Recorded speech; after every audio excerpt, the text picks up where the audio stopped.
Thanks very much for the introduction, Tim. I'm a farmer, so I asked myself, was that really me? But that's some of the history I've been involved with, but still very much a farmer. And I think that's the key to my understanding of our position in the industry. But I have been on processor boards and supply cooperative boards and things such as that, and even other regional industry representative boards. The farmer at heart and the farmer perspective, and I think that's imperative in the industry, of course, and it was imperative in the Dairy Farmers Cooperative itself, and even now for DFMC. But I've enjoyed doing the other things as well. It gives me a background, probably gives me a fair bit of confusion as to what's going on in all this. There's so many different perspectives. The milk war, that's what I'm going to talk about. It was coined by a journalist, the milk war. I know Coles introduced it very quickly as the price war, and really that's what it was all about, a price war between Coles taking on Woolworths.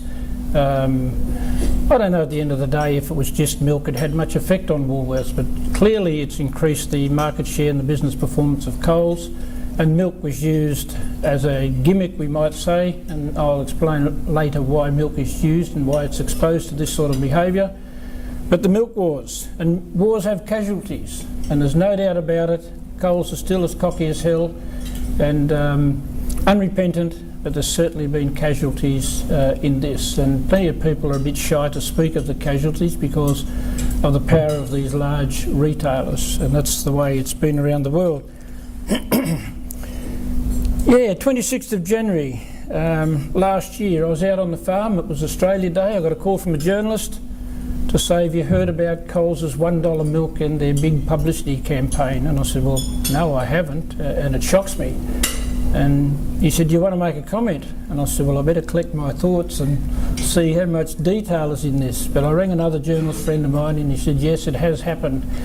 And my thoughts then were as they are now. I think from our part of the industry we had an instinctive reaction to it, that it would not be good for the supply chain. It was very disappointed to see our cherished and valued nutritious product in good demand by all consumers being devalued like this. That's the first shock for farmers. I think that a friend in the supply chain or a partner would do this to others in the supply chain. But equally we knew it would flow right the way through to hurt, firstly processors, because they're the first to collect lesser money, vendors of course, small shopkeepers, and eventually farmers. So instinctively it wasn't good, and it's proved not to be good whatsoever. Coles were very jingoistic about this. They said, oh, great day to do it, Australia Day, we've been planning it a long time, it's a price war against Woolworths. They were cocky right from the start. I think what disappointed us as well was they seemed to have all the arguments. The spin team came out very readily, and I've got to be careful with journalists and talking about spin teams, I know, but Coles were prepared for this well and truly. A lot of spurious comments they made, but they were out before anyone else saying this was good for all and would do no harm. They said such things as it won't affect farmers. They'll actually sell more milk. Yeah, they don't set prices anyway, and we only use a small portion of Australia's milk.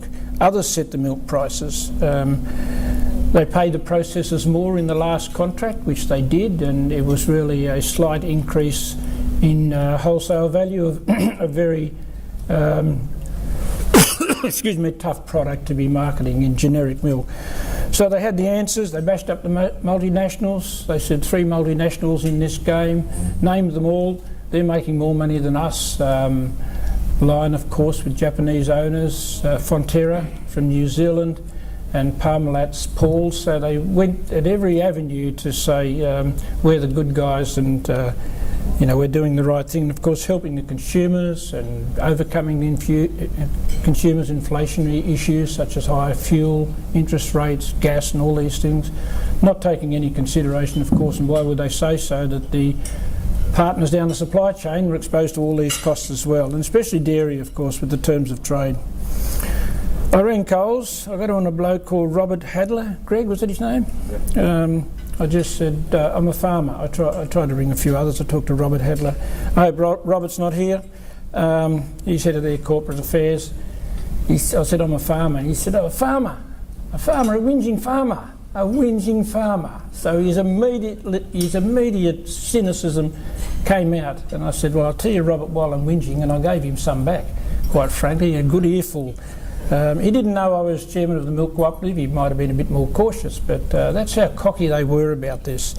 I met Robert a few times. He puts his hand around my shoulder and pretends we're friends, but I don't think we're too friendly, really.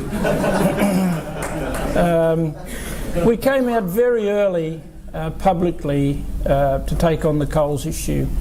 So did the ADF and QDO in Queensland.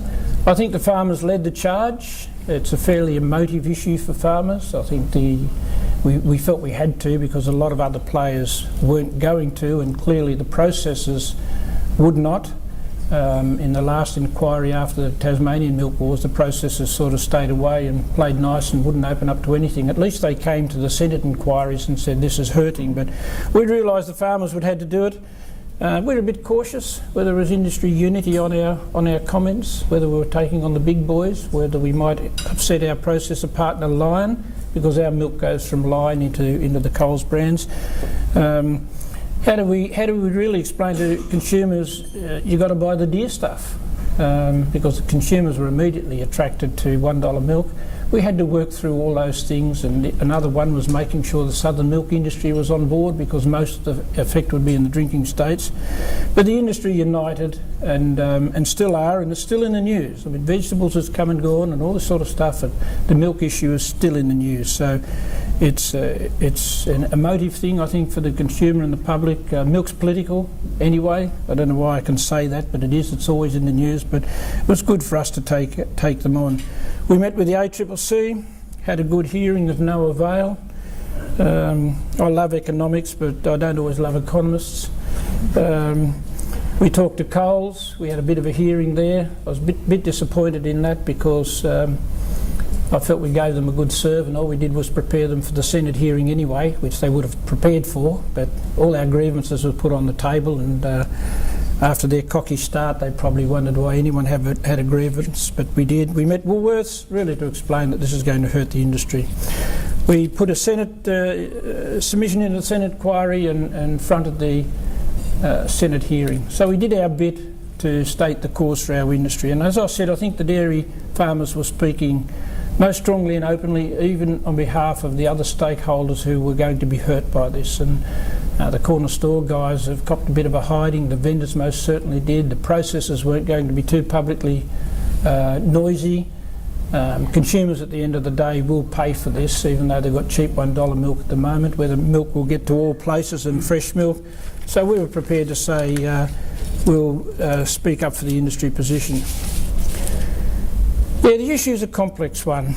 It was really the processors hurt first, and therefore less money in the industry and less money for other players. I'll try and divide it into structural issues if I can. It could be called categories. I don't want to talk about structures and people think, oh, you've got to restructure. But I think the first big issue, why milk? And we know why it was milk, because it's a staple. It's at the back of the stores, it attracts customers. From surveys of the many products, it's milk that a customer is most likely to change their point of purchase. That's how important milk is to families, consumers and the buyers. It's inelastic, so I think Coles could have guessed that they're trying to say it's selling more milk, but consumers will always buy milk. I could say a nasty bit of operation here, but milk kept getting sold and consumer liked the $1 stuff.